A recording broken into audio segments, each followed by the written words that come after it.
Now an article here from Byline Times. They've updated on the Dan Wootton situation. Let's dive into it a lot more, guys. Let's go.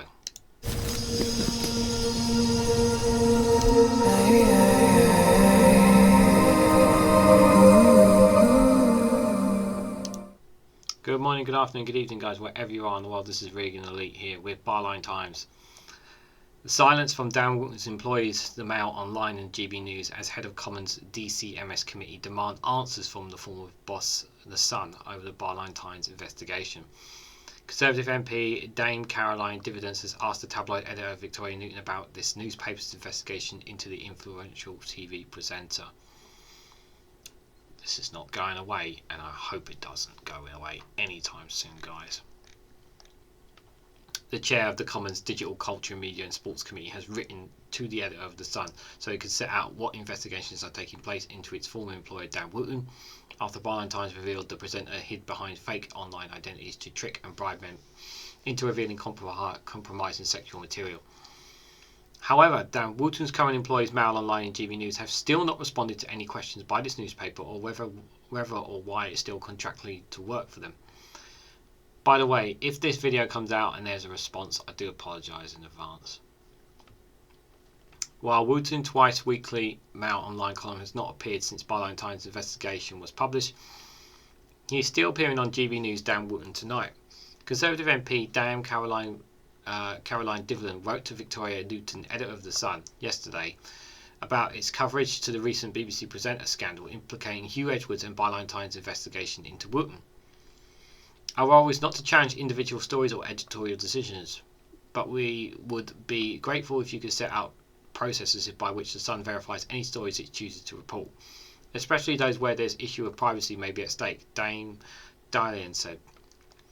Given what concerns we have been reported about inaccuracies, changing narratives and lack of engagement with some of the parties involved of the case of Mr. Edwards, we would also be interested to understand what was done to verify the specific story and what, if any, reviews or discussions are ongoing about the Sun's procedures and reporting in this case, and any wider lessons to be learned.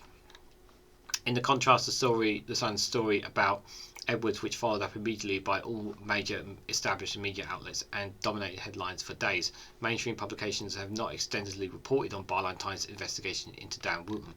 And that's the problem, is they've not. There has been some of it on the mainstream media, but they're not blowing it up like Huw Edwards is. They're being very quiet about it. That's the problem. It's very frustrating.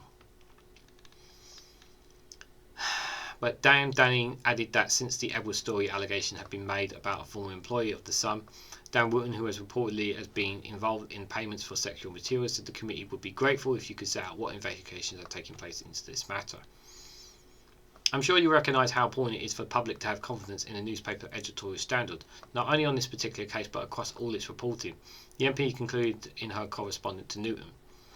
Victoria Newton has already responded to the letter. According to the Press Gazette, she has revealed that The Sun has appointed legal firm Kinsky Natby to investigate the Wootton allegations. Kinsky Natby, which boasts of being the go-to firm for white-collar crime, has represented Rebecca Brooks, now Chief Executive Officer at News UK, in the phone hacking scandal.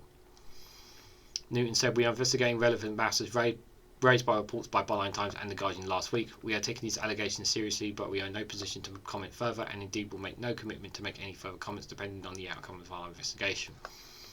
While this newspaper has repeatedly asked for representatives of Wootton to confirm or deny whether the presenter was or is connected to the online identity of Martin Bragan, it has not received a response. Wootton has said he denies any allegations of criminality. Byline Times today contacted both MailOnline and GB News asking for a response to our investigation into Wootton and whether he was still employed by them, and if so, why has he not been suspended pending investigation. Neither acknowledged or responded to the questions. A source said that Dan's column at MailOnline had been paused and he is not happy about it. When The Guardian asked MailOnline if Wootton was still being paid, a spokesperson told the newspaper that there isn't any update before ending the phone call. Byline Times investigators who previously worked with Wootton at the now defaulted News of the World have contacted the DCMS committee to share their evidence.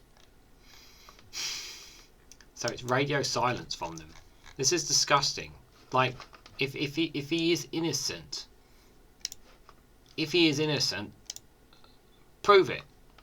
You know, like if he is as innocent as he thinks he is, I would say prove it.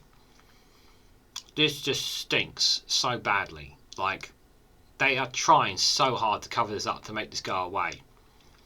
And I hope in the end he loses everything, this man, if the allegations are proven to be true. Because so far it just looks like more and more like a cover-up.